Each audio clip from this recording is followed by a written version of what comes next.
Friends, तो स्वागत है आप सभी का हमारे नए इस YouTube चैनल में नंबर 1 एजुकेशन, जिसमें आज हम आपके लिए लेके आए हैं केमिस्ट्री का सैंपल पेपर है HBSC बोर्ड 2022-23 सेशन का जो सैंपल पेपर वो लेके आए हैं। इस सैंपल पेपर में टोटल 4 सेक्शन होने वाले हैं। जो फर्स्ट सेक्शन है उसके अंदर 1 मार्क्स क्वेश्चन आने वाला है, जिसको सेक्शन ए है, और सेक्शन बी में आपके 2 मार्क्स के क्वेश्चन आने वाले हैं, और सेक्शन सी के अंदर 3 मार्क्स के क्वेश्चन आने वाले हैं, और सेक्शन 4 के अंदर 5 मार्क्स के क्वेश्चन आने वाले हैं। ठीक है, तो आज जो हम इस वीडियो के अंदर सेक्शन ए के यानी कि 1 मार्क्स क्वेश्चन जो है वो करने वाले हैं। तो चलिए शुरुआत करते हैं। फर्स्ट क्वेश्चन है आपका, which of the following is a correct expression for elevation in boiling point. यानी कि बॉइलिंग पॉइंट के एलिवेशन, यानी कि बॉइलिंग पॉइंट किसी भी सॉल्यूशन का जब बढ़ता है तो उसके अंदर जो इंक्रीमेंट होता है तो उसके लिए हम कौन सा एक्सप्रेशन देते हैं, उसके लिए कौन सा एक्सप्रेशन देते हैं, तो वो पता करना है हमें। आपके पास 4 ऑप्शन है, delta T is equal to K B dot M, delta T F is equal to K F dot M, pi is equal to C R T, and none of these. तो देखिए इसमें सबसे पहले आपको क्या करना है कि आपको पूछा गया है बॉइलिंग पॉइंट एलिवेशन। तो आपको ये बात ध्यान रखना है कि बॉइलिंग पॉइंट एलिवेशन में जो बॉइलिंग कांस्टेंट है, क्या है, बॉइलिंग कांस्टेंट है, वो यूज करेंगे। और यहाँ पे इसके अंदर Kp क्या है, Kp एक बॉइलिंग कांस्टेंट है, Kf क्या है, Kf एक फ्रीजिंग कांस्टेंट है, क्या है, फ्रीजिंग कांस्टेंट, और m इस सॉल्यूशन की मोलरिटी, क्या है, सोल्यूट की मोलरिटी है, क्या है, सोल्यूट की मोलरिटी, यानी कि जिसके ऐड करने से, कैसे, क्या है, किसी भी सॉल्वेंट के अंदर कोई भी सॉल्यूट ऐड करते हैं तो उसके बॉइलिंग पॉइंट में जो एलिवेशन आता है, क्या आता है, उसके बॉइलिंग पॉइंट में जो एलिवेशन आता है उसके इंक्रीमेंट के लिए, उसके एलिवेशन के लिए करेक्ट जो एक्सप्रेशन कौन सा है। तो हमारे पास जो करेक्ट एक्सप्रेशन है वो है ये, delta T B is equal to K B dot M, यानी कि जहां पर के बी क्या है, ebullioscopic constant of for boiling, and M is the molarity of solute, यानी कि जो आपका सोल्यूट आपने जो यूज किया है उसकी मोलरिटी क्या है, एम। ठीक है, ये है सेकंड क्वेश्चन। कौन सा सेकंड क्वेश्चन है, ये रहा, how much quantity of charge is required to obtain 1 mole of aluminium from aluminium oxide. यानी कि एल्यूमिनियम Al2O3 से आपको 1 मोल एल्यूमिनियम का ड्रॉ करना है, क्या करना है, ड्रॉ करना है, कि निकालना है उसमें से, तो कितना चार्ज आपको उसको प्रोवाइड करना पड़ेगा, क्या करना पड़ेगा, प्रोवाइड। यहाँ पे देखोगे तो एल्यूमिनियम के ऊपर 3 नेगेटिव और O के ऊपर 2, सॉरी Al3 पॉजिटिव और O2 नेगेटिव है, तो यहाँ पे कितना चार्ज है, 3 है, तो आपको इतना ही चार्ज इसको प्रोवाइड करना पड़ेगा। तो ठीक है, इसको जो आपका ये कंपाउंड है इसमें से निकालने के लिए, क्या करने के लिए, इसमें से निकालने के लिए, तो आपके पास जो करेक्ट ऑप्शन है वो 3 क्या हो जाएगा, F हो जाएगा, कितना हो जाएगा, 3F। ठीक है, ये है सेकंड। देखिए, role of a catalyst is 2, यानी कि रोल ऑफ कैटलिस्ट, किसी भी रिएक्शन के अंदर क्या कोई जब कैटलिस्ट होता है तो उसका रोल क्या होता है, उसका क्या, उसको क्या, उसकी इंपॉर्टेंस क्या है, काम क्या है, तो वही पूछ रखा है। पहला Gibbs free to change Gibbs energy of reaction, to change enthalpy of reaction, to change activation of energy, और एक्टिवेशन एनर्जी ऑफ चेंज, और डी ऑप्शन है आपका नन ऑफ दीज, यानी कि उसमें से क्या काम है उसका, गिब्स फ्री एनर्जी चेंज करने का, एंथैल्पी चेंज करने का, या फिर एक्टिवेशन एनर्जी। एक्टिवेशन एनर्जी का देखिए इसके अंदर करेक्ट ऑप्शन आपका एक्टिवेशन एनर्जी है। ये क्यों है, एक्टिवेशन एनर्जी पर डिपेंड करता है कि जो रिएक्शन है आपकी वो कितनी फास्ट या कितनी स्लो होने वाली है, क्या है, कितनी फास्ट या कितनी स्लो होने वाला है। जितनी ज्यादा आपकी एक्टिवेशन एनर्जी होगी उतनी ही ज्यादा, उतनी ही फ्यूरियस आपकी रिएक्शन होगी, और जितनी कम आपकी क्या होगी एक्टिवेशन एनर्जी, वो उतना ही स्लो आपकी रिएक्शन होगी। और एक कैटलिस्ट का काम होता है कि जो रेट ऑफ रिएक्शन है, क्या है, रेट ऑफ रिएक्शन है, उसको इन्फ्लुएंस करे। उसको इन्फ्लुएंस करने का मतलब क्या है, या तो उसको इंक्रीज कर दे या डिक्रीज कर दे। इंक्रीज या डिक्रीज कब होगी, जब उसकी एक्टिवेशन एनर्जी में चेंज आएगा, क्या आएगा, एक्टिवेशन एनर्जी में चेंज आएगा। ठीक है, तो इसके लिए करेक्ट ऑप्शन आपका सी होने वाला है। नेक्स्ट क्वेश्चन है आपका, a strong base can extract an alpha hydrogen from, यानी कि कोई भी स्ट्रॉन्ग बेस है, ऑर्गेनिक केमिस्ट्री से क्वेश्चन है कि कोई भी स्ट्रॉन्ग बेस है वो अल्फा हाइड्रोजन से कहां से निकाल सकता है, अल्फा हाइड्रोजन। देखिए एक मान लीजिए इसके अंदर ऑप्शन है कीटोन, एल्केन, एल्कीन, अमाइन। अभी देखो इसके अंदर के पहला तो हमारे पास अल्फा हाइड्रोजन क्या होता है कि कोई भी आपका कार्बन कंपाउंड, कार्बन जो होता है, क्या है, carbonyl functional group, carbonyl functional group जैसे से कार्बोक्सिलिक एसिड है, एल्डिहाइड है, कीटोन है, इनके अंदर होते हैं अल्फा हाइड्रोजन। अल्फा हाइड्रोजन कौन से, जो कार्बोनिल का आपका जो ग्रुप में ऑक्सीजन के साथ जो डबल बॉन्डेड कार्बन है, क्या है, ऑक्सीजन के साथ डबल बॉन्डेड कार्बन है, उससे जस्ट नेक्स्ट जो कार्बन है वो होता है अल्फा कार्बन, और उस कार्बन के साथ जो हाइड्रोजन बॉन्ड है वो होते हैं अल्फा हाइड्रोजन। तो उन्हीं अल्फा हाइड्रोजन को मूव के किस में से निकाल सकते हैं, कीटोन, एल्केन, एल्कीन या अमाइन। तो देखिए इसके अंदर कार्बोनिल ग्रुप में होते हैं अल्फा हाइड्रोजन, यानी कि जहां पे कीटोन यानी कि C double bond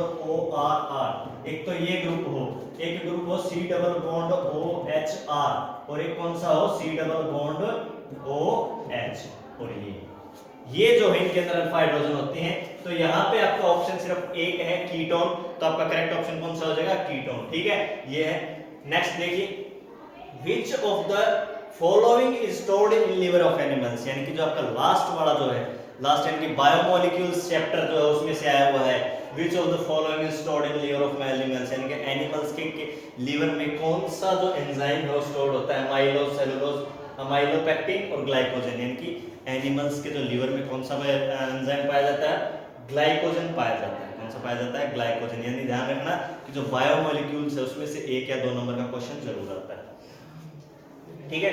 next question है, अब ये देखिए, ये एक नंबर का ये हो गया बायोमोलिक्यूल से, और एक नंबर का ये नेक्स्ट आ गया, what type of linkage is there is amylopectin, यानी कि अमाइलोपेक्टिन के अंदर कौन से प्रकार की लिंकेज है, क्या है, अमाइलोपेक्टिन के अंदर कौन से प्रकार की लिंकेज है, अमाइलोपेक्टिन और consist of alpha 1 4 linked D glucopyranose linear chains that are connected by alpha 1 6 branch linkages, यानी कि कहने का मतलब क्या है, जो अमाइलोपेक्टिन है उसके अंदर अल्फा 1 4 यानी कि 1 और 4 के बीच में जो डी ग्लूकोपायरेनोज, यानी कि ग्लूकोपायरेनोज क्या है, ये भी आपका बायोमोलिक्यूल है, डी का मतलब यहाँ पे डेक्स्ट्रो से है, एक होता है एल और एक है dextro D.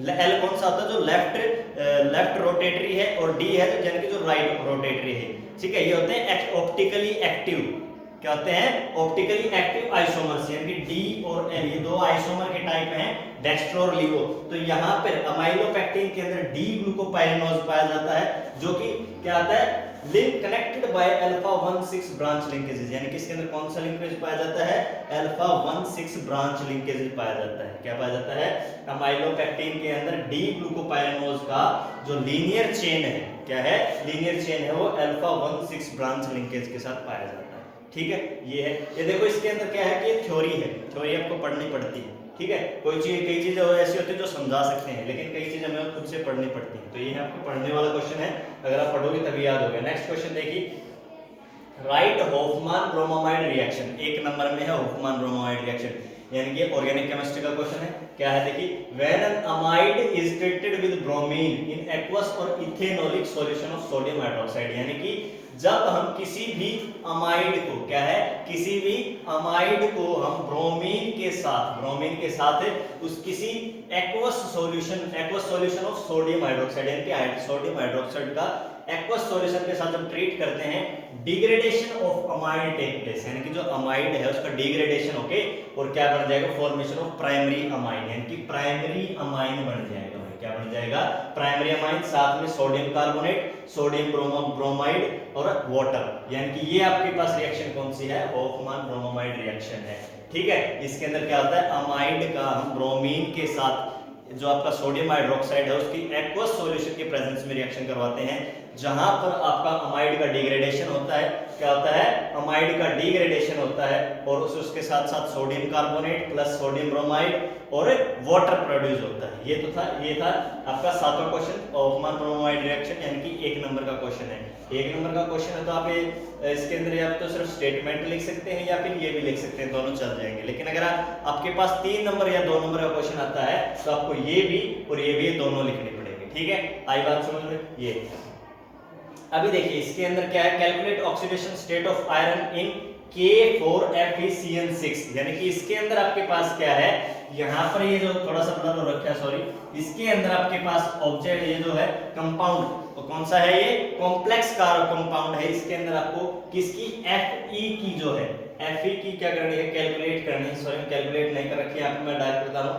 The oxidation number of iron, यानी कि इस कंपाउंड के अंदर आयरन की जो ऑक्सीडेशन स्टेट नंबर है वो 2 है। ऑक्सीडेशन नंबर कैसे निकाल सकते हो? ऑक्सीडेशन नंबर होने के लिए आपको सीएम के ऊपर और पोटेशियम के ऊपर चार्ज पता होना चाहिए, इनके आप कैलकुलेशन करके ऑक्सीडेशन नंबर निकाल सकते हो। तो यहाँ पर जो आपकी जो फेरिक है उसकी जो ऑक्सीडेशन स्टेट 2 है, कितनी है? +2। ठीक है, उसके बाद कौन सा है? What are interstitial compounds. Next आपका इंटरस्टिशियल कंपाउंड्स कौन से? इंटरस्टिशियल कंपाउंड कौन से? The compound formed when small atom of hydrogen, carbon और nitrogen get trapped inside the crystal lattice of metal is known as interstitial compound. यानी कि देखिए जो आपके स्मॉल एटम्स हैं जैसे कि हाइड्रोजन है, कार्बन है, नाइट्रोजन है, वो किसी भी क्रिस्टल लैटिस, किसी भी मेटल की क्रिस्टल लैटिस में ट्रैप्ड हो जाते हैं। क्या होते हैं? मेटल की क्रिस्टल लैटिस। क्रिस्टल लैटिस कौन सी होती है? जहां पर आपके एटम्स जो क्या होते हैं, आपकी जो यूनिट्स होती हैं, क्यूबिक सेल्स जो होते हैं, वो क्या होते हैं? अरेंज्ड होते हैं, उसको बोलते हैं क्रिस्टल लैटिस। और उनके बीच में इनसाइड, यानी कि उन क्रिस्टल लैटिस के बीच के अंदर जब कोई भी ये कंपाउंड सॉरी मॉलिक्यूल है, हाइड्रोजन, कार्बन और नाइट्रोजन जब ट्रैप हो जाता है वहां पे, तो जो कंपाउंड बनते हैं वो बनते हैं इंटरस्टिशियल कंपाउंड। ठीक है, a number of interstitial compounds are formed by the transition metals. यानी कि जितने भी आपके लगभग जो इंटरस्टिशियल कंपाउंड्स है वो ट्रांजिशन मेटल से ही बनते हैं। यानी कि जो ट्रांजिशन मेटल है, जैसे हाई एटॉमिक नंबर के जो ट्रांजिशन मेटल है, उनके बीच में जो लैटिस गैप बहुत ज्यादा होता है, जहां पर ये जो कंपाउंड इस टाइप के जो एलिमेंट्स हैं इजीली ट्रैप्ड इन हो जाते हैं, जिसके कारण आपका कौन सा कंपाउंड बनता है? इंटरस्टिशियल कंपाउंड बनता है। ठीक है, ये तो नो क्वेश्चन। नेक्स्ट आपके पास 10वां है भाई। 10वां कौन सा है?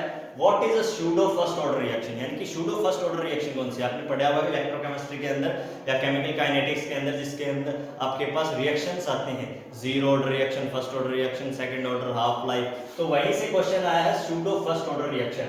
A pseudo first order reaction can be defined as the second order or biomolecular reaction that is made to behave like as a first order reaction। यानी कि एक सूडो फर्स्ट ऑर्डर रिएक्शन क्या हो सकती है? जनरली एक second order या biomolecular reaction होती है जो कि बिहेव करती है, क्या करती है? बिहेव करती है फर्स्ट ऑर्डर रिएक्शन के जैसे। क्या करती है? जो कि फर्स्ट ऑर्डर रिएक्शन के जैसे बिहेव करती है। This reaction occurs when one reacting material is present in great excess and maintained at constant concentration compared with the other substance। यानी कि जब ये रिएक्शन कब होती है? सूडो फर्स्ट ऑर्डर रिएक्शन कब होती है? जब आपका कोई भी एक रिएक्टिंग मटेरियल, क्या है? One reacting material is present in great excess, यानी कि बहुत ज्यादा अमाउंट में पाया जाए, या उसकी कंसंट्रेशन कांस्टेंटली मेंटेन करी जाए। यानी कि जब उसके जो रिएक्टेंट हैं वो प्रोडक्ट में कन्वर्ट हो रहे हैं, तो उसके पीछे जो रिएक्टेंट की कंसंट्रेशन है वो कंटिन्यूअसली मेंटेन की जाए by adding some more reactants. क्या है? By adding some more reactants. यानी कि उसके अंदर हम क्या करते हैं? उसके रिएक्शन के रिएक्टेंट्स जो हैं उसकी कंसंट्रेशन को डाउन नहीं होने दे रहे, तो उसके कारण क्या होता है? ये रिएक्शन हमें किस प्रकार की दिखाई देती है? फर्स्ट ऑर्डर की, लेकिन ये रिएक्शन कैसी है? सेकंड ऑर्डर की रिएक्शन है, इसीलिए बोलते हैं इसको क्या? Pseudo first order reaction. Next है, देखिए, draw the diagram to show splitting of d orbital in an octahedral crystal. यानी कि किसी भी ऑक्टाहेड्रल, ये कैसा है आपके पास है? ऑक्टाहेड्रल क्रिस्टल है जिसकी स्प्लिटिंग होती है। देखिए इसके अंदर यहाँ पे स्प्लिटिंग होके आपके, देखिए इसके अंदर ये इस लाइन ऐसे स्प्लिट हो जाती है, जिसके अंदर आपके पास ये यहाँ पे गैप दे रखा है, एनर्जी गैप। ठीक है, यहाँ पे देखिए dx² y² dz², ये इधर स्प्लिट हो गया ऊपर की तरफ, और dxy dz और dyz, यानी कि ये दूसरे ऑर्बिटल्स, यानी कि ऑर्बिटल्स स्प्लिट हो रहे हैं। यहाँ पे क्या हो रहे हैं? ऑर्बिटल्स। इसके अंदर 5 ऑर्बिटल स्प्लिट हैं, 5 ऑर्बिटल हैं, dx² x² - y² dz², dx² xy dxz and dyz। जहां पर आपकी ये जो 3 ऑर्बिटल हैं ये लोअर एनर्जी ऑर्बिटल में जाएंगे, और ये 2 ऑर्बिटल ये जो है हायर एनर्जी ऑर्बिटल में ट्रांसफर हो जाएंगे। यानी कि जो देखिए यहाँ पे जो एनर्जी है इसकी, ये एनर्जी इसकी हायर है, ये लोअर है। ठीक है, तो ये आपका क्या है? डायग्राम है। आपको ऐसे डायग्राम बनाना है जिसके अंदर average energy of d orbital in the spherical crystal field, यानी कि स्फेरिकल क्रिस्टल फील्ड में कैसी है आपकी एनर्जी? यहाँ पे dx² - y² dz² ये higher energy orbital, higher energy level पे जाएंगे, और ये जो ऑर्बिटल हैं ये कैसे जाएंगे? लोअर एनर्जी लेवल के ऊपर। ठीक है, देखिए नेक्स्ट है name a transition element which does not exhibit variable oxidation state. यानी कि ऐसे उसका नाम बताइए ट्रांजिशन एलिमेंट का जो कि वेरिएबल ऑक्सीडेशन स्टेट्स को एग्जिबिट नहीं करता। तो उसका कौन सा है? स्कैंडियम। यानी कि वो एक स्कैंडियम ही एक अकेला ऐसा एलिमेंट है जो कि आपकी वेरिएबल ऑक्सीडेशन स्टेट नहीं करता। ये केवल और केवल +3 यानी कि +3 ऑक्सीडेशन स्टेट वह करता है, क्या करता है, एग्जिबिट करता है, बाकी कोई भी आपकी ऑक्सीडेशन स्टेट्स को एग्जिबिट नहीं करता। ठीक है, नेक्स्ट देखिए इसके अंदर, what do you understand by term peptide linkage. Peptide linkage biomolecules chapter से क्वेश्चन है, ध्यान रखना।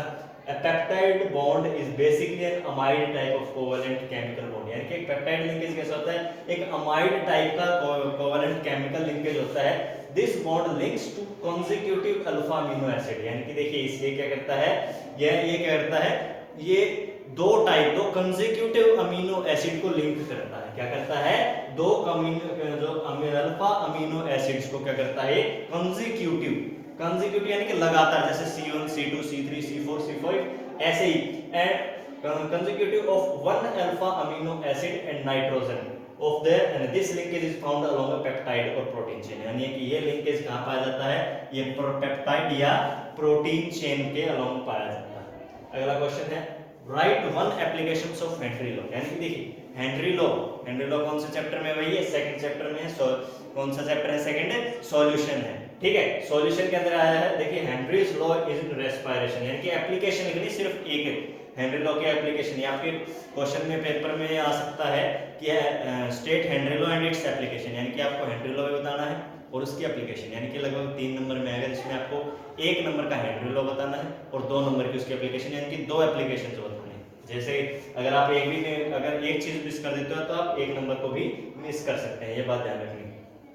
हेनरीज लॉ इन रेस्पिरेशन, यानी कि रेस्पिरेशन के अंदर हेनरी लॉ कैसे कार्य करता है, देखिए the main application of Henry's law in the respiratory physiology is that gases will dissolve in alveoli and blood stream during gas exchange, यानी कि इसके अंदर क्या काम करता है कि जो आपका जो मेन एप्लीकेशन है हेनरी लॉ की, वो ब्लड रेस्पिरेटरी फिजियोलॉजी में है कि यहाँ पे जो गैसेस है वो एल्वियोली, जो लंग्स में जहाँ से हम ऑक्सीजन का एक्सचेंज होता है हमारे फेफड़ों में, जहाँ पे ऑक्सीजन का एक्सचेंज होता है ब्लड के साथ, उनको बोलते हैं एल्वियोली। तो वहां पर जो गैसेस हैं वो डिसॉल्व हो जाएंगे, उसके अंदर क्या हो जाएंगे, डिसॉल्व हो जाएंगे, ब्लड स्ट्रीम के अंदर ऑक्सीजन का एक्सचेंज होता रहेगा। The amount of oxygen that dissolves in the blood stream is directly proportional to the partial pressure of oxygen in alveoli.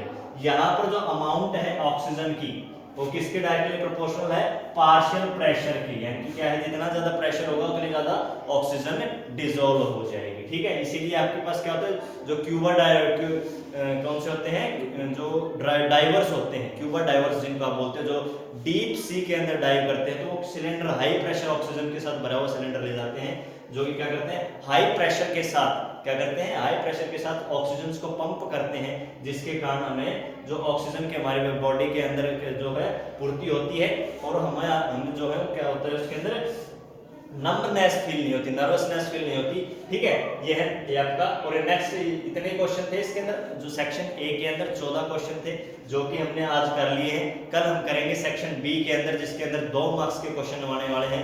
अगर आपको किसी भी प्रकार के इस क्वेश्चन के अंदर डाउट है तो आप कमेंट सेक्शन में पूछ सकते हैं, और ये चैनल को लाइक शेयर सब्सक्राइब जरूर कीजिए। Thank you.